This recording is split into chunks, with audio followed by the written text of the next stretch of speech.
Le 15 octobre, tout commentaire est prématuré, dit-on à l'Élysée. Dans l'actualité, entreprise Hewlett-Packard se scinde en deux pour rester compétitive. D'un côté le hardware, de l'autre les services aux entreprises. Grégoire. Oui, commentaire et analyse de Grégory Volokin, qu'on retrouve à New York, le président de Mescart Financial Services, qui est chaque après-midi avec nous en duplex vidéo avant l'ouverture du marché. Bonjour Grégory, effectivement c'est le gros mouvement du jour côté entreprise chez vous à Wall Street, le spin-off de Hewlett-Packard. Comment est-ce que vous regardez cette opération de scission des activités de HP? D'abord, j'essaie de ne pas avoir la mémoire courte et je me souviens qu'en 2001, quand Meg Whitman avait nommé à la tête de Hewlett-Packard, c'était que son prédécesseur, Leo Apotheker, avait proposé de scinder en deux parties Hewlett-Packard, de vendre la division Computer, ce qui avait été très mal accueilli, et elle, Meg Whitman, avait juré de ne jamais faire cela. Alors bon, la crédibilité évidemment des chefs d'entreprise n'a jamais été la chose la plus solide au monde. Aujourd'hui, elle a totalement retourné sa veste. Alors pourquoi elle a retourné sa veste? C'est assez simple. D'un côté, grâce à un cycle produit qui est favorable, la division Computer et Printer de Hewlett-Packard a eu 2 bons trimestres, donc elle peut estimer que le marché valorisera peut-être pleinement cette division. Et puis de l'autre côté, elle espère qu'au niveau de la division entreprise, on donne un peu l'étiquette cloud et qu'elle puisse obtenir des multiples plus élevés. Tout ça, c'est peut-être des plans sur la comète, même si aujourd'hui Wall Street accueille avec, je dirais pas enthousiasme, avec une belle prime, 7% de hausse avant l'ouverture. Ça sera très difficile à Hewlett-Packard, du côté printer et du côté des ordinateurs, de s'opposer à un Lenovo, par exemple. Et ça sera très difficile à Hewlett-Packard, du côté cloud et serveurs, de s'opposer à des compagnies telles que Amazon, Google et EMC. Bon, des activités effectivement avec une compétition féroce de part et d'autre sur les activités traditionnelles et sur les nouvelles activités de service. Grégory, un mot, on en reparlera peut-être plus longuement après l'ouverture puisqu'on vous retrouvera aux alentours de 15h45, mais un mot de Walt Disney et de sa filiale française Euro Disney avec ce lourd plan de recapitalisation là qui a été annoncé aujourd'hui. Comment est-ce qu'on regarde ça à Wall Street? À Wall Street, Disney fois de plus a sauvé sa filiale française. Il faut savoir que, par exemple, si vous regardez les parcs d'attractions aux États-Unis, il y a une hausse de la fréquentation annuelle de 8%. C'est exactement le contraire en Europe chez Euro Disney. Ce qui semble aussi assez intéressant, c'est que le prince Al-Walid, qui possède 10% d'Euro Disney, on ne sait même pas s'il va participer à cette de capital. Donc je dirais c'est surtout un sauvetage, c'est pas le premier, mais c'est un sauvetage de dernière minute, puisqu'on sait que fin Euro Disney avait une equity négative de 200 millions, donc en fait pratiquement en cessation de paiement. Merci Grégory, comme je le disais, on vous retrouvera juste après l'ouverture, ouverture qu'on attend en hausse à Wall Street dans un peu plus d'une vingtaine de minutes. Et puis dans l'actualité entreprise également, Vincent Touraine, le méga projet d'usine de Samsung. Ouais, 12 milliards d'euros pour construire une usine, un méga investissement. Intégral Bourse, premier quart d'heure de cotation à New York. Et c'est Grégory Volokin qu'on retrouve à New York en duplex vidéo, le président de Mescart Financial Services, des marchés américains bien orientés, Grégory, avec beaucoup d'actualités autour des entreprises. Évidemment, c'est Hewlett-Packard qui fait la une. Alors le titre est bien orienté à l'annonce du spin-off, de la scission des deux grandes activités de HP, PC, imprimante d'un côté et services aux entreprises de l'autre. Tout à l'heure, vous nous le disiez avant l'ouverture, vous n'êtes pas forcément aussi enthousiaste que le marché sur cette opération du côté de HP, Grégory. J'essaie de me souvenir de tout ce que disait Meg Whitman, la CEO, depuis des années. Tout d'abord, quand elle avait commencé à être à la tête de Hewlett-Packard, elle disait on ne va jamais séparer ces deux branches d'activité parce qu'elles sont complémentaires. Elle a bien insisté. Et après, si on écoutait un peu ce qu'elle disait, maintenant ça fait des mois et des mois qu'elle disait le redressement de Hewlett est en très très bonne marche et tout va bien. On est maintenant vraiment en ordre de marche. Donc tout d'un coup, évidemment, ça va un peu dans le sens du vent de faire un spin-off. C'est quelque chose que la bourse elle-même apprécie toujours parce qu'on peut toujours comme ça essayer de donner une valeur différente aux deux parties de l'entreprise. À mes yeux, mais je peux me tromper, c'est peut-être un petit constat d'échec sur 3 ans d'activité et essayer de trouver un deuxième souffle dans des secteurs, il faut vraiment le dire, où la compétition est extrêmement rude. D'un côté, le secteur secteur de l'ordinateur personnel, avec les concurrents tels que Dell, qui est maintenant une compagnie privée, et Lenovo. Et puis de l'autre côté, le secteur des serveurs et du cloud, avec des compétiteurs tels que AMC, Amazon, Google, où Hewlett n'est pas forcément tellement bien placé. Donc maintenant, avec cette scission, on va un tout petit peu moins regarder les résultats de Hewlett sur une année. Et en fait, elle a quand même glissé pendant le communiqué que ces résultats l'année prochaine seraient en dessous des attentes. Et puis elle a aussi glissé qu'il y aurait 5000 licenciements supplémentaires. Oui, c'est ça qui est assez inquiétant, hein, ces 5000 coupes supplémentaires. Alors je sais pas, ils sont à quoi, 40, 45 000, peut-être même plus maintenant de suppression de postes annoncées. Grégory, c'est vrai que ça va un petit peu dans votre sens, quoi. On sent quand même que cette opération de HP là, a l'air plutôt défensive. Hein. Oui, je dirais c'est cosmétique. Une compagnie qui voit l'avenir, qui est confiante dans l'avenir, peut licencier. C'est clair que des fois il le faut, mais là accélérer ces licenciements qui étaient déjà énormes, hein, parce qu'il y a environ 300 000 employés chez Hewlett Packard et le total, comme vous disiez, va approcher les 5 000 licenciements. Donc là vraiment c'est une très grosse charrette. C'est pas forcément la preuve de tellement de confiance dans l'avenir. Et je dirais même que la réaction du titre aujourd'hui, une hausse de 5-6%, c'est pas non plus vraiment l'enthousiasme. On n'arrive même pas au plus haut sur l'année pour le titre Hewlett Packard. Bon, voilà pour le dossier HP. Du côté des entreprises, on a alors toujours cette série de fusions-acquisitions, notamment dans le secteur de la santé, qui aura été sans doute le principal pourvoyeur d'opérations de fusion-acquisition dans le monde, peut-être au cours de cette année 2014. Grosse opération, c'est toujours gros dans le secteur de la santé, c'est Becton Dickinson qui rachète un de ses concurrents dans les équipements médicaux, Grégory. Oui, alors là c'est tout à fait le contraire, c'est pas pour plaire au marché, c'est parce que ces deux compagnies ont vraiment beaucoup non seulement de similitudes, mais de complémentarité. Pourquoi? Becton Dickinson, ils font dans l'appareillage médical tout ce qu'on appelle par exemple les cathéters. Vous savez, ce qu'on met dans la veine du patient qui va recevoir son médicament. Et ce que fait la compagnie qu'ils sont en train de racheter, ce qu'ils font, c'est le système de distribution du médicament, plus le software qui est derrière et qui permet justement de doser bien l'administration de ce médicament. Donc là, vous avez deux compagnies complémentaires et en fait, c'est un peu pour donner une solution clé en main aux hôpitaux que Becton Dickinson rachète CareFusion. Bon, voilà donc pour cette nouvelle opération de fusion-acquisition annoncée dans le secteur de la pharmacie, pour plus de 12 milliards de dollars. Merci Grégory, on vous retrouve demain juste avant l'ouverture, comme chaque après-midi, le président de Mescart Financial Services avec nous pour nous faire part de ce qui fait l'actualité à Wall Street. Les marchés américains sont bien orientés après quasiment une demi-heure de cotation. On gagne 0,3-0,4% sur les principaux indices. Le rebond se poursuit également en Europe, plus 0,8% pour le CAC qui renoue avec les 4300 points. On est à 4315 points environ, et l'euro-dollar qui se repose un petit peu après la baisse des derniers jours, la baisse de l'euro ces derniers jours, assez violente, assez rapide. L'euro-dollar à 1,2550 actuellement. On va marquer une pause, on se retrouve dans un instant avec le journal de l'économie à 16h, et puis la macroéconomie et le panorama des actions internationales. On sera avec la responsable mondiale de la gestion action de PIMCO à Londres pour évoquer l'environnement global en ce moment. BFM Business, Intégral Bourse, 15h, 18h, la bourse en temps réel. Décodeur de l'écho.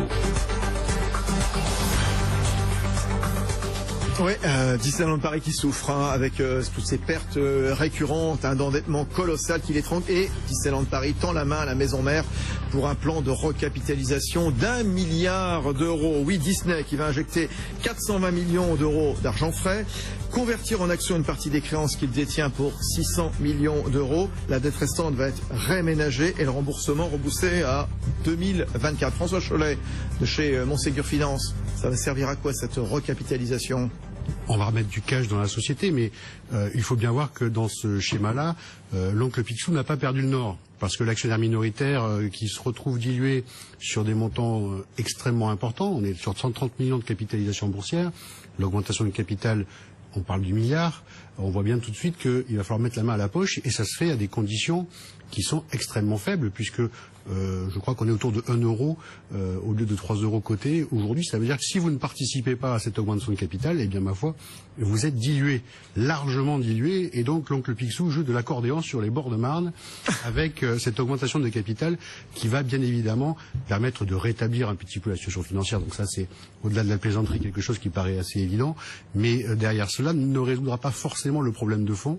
Comment rétablir la profitabilité de cette entreprise, comment faire en sorte que, sans pouvoir augmenter massivement les prix ni la fréquentation, le groupe retrouve une rentabilité qu'on est en droit d'attendre de ce genre d'investissements colossaux. On le rappelle, la dette aux environs d'1,8 milliard qui devrait passer grâce à ce plan de recapitalisation à un petit peu moins de 1 milliard d'euros. Recapitalisation, ça c'est normal quand même de la part de la maison mère pour ce type d'entreprise. François Chollet, on n'est pas dans une situation exceptionnelle. Peut-être le montant il est exceptionnel, mais sinon une recapitalisation c'est normal. Ça représente, comme je le disais tout à l'heure, 500 millions d'euros, la moitié, les royalties qui ont été perçues depuis 10 ans et qui vont être simplement transformées là en apport en capital. En revanche, pour l'actionnaire minoritaire, encore une fois, il n'a pas vu la couleur d'un dividende, il n'a strictement rien vu et il se retrouve aujourd'hui à devoir remettre la main dans la poche dans des proportions de 1 pour 3, c'est significatif. Alors l'actionnaire minoritaire, voici Pierre-Henri Leroy. Bonsoir Pierre-Henri. Je vous rassure, j'en ai acheté qu'une il y a très très longtemps, et je suis même pas complètement fou, parce que c'est vraiment... à manger depuis quand même. C'est une escroquerie dès le départ, cette affaire.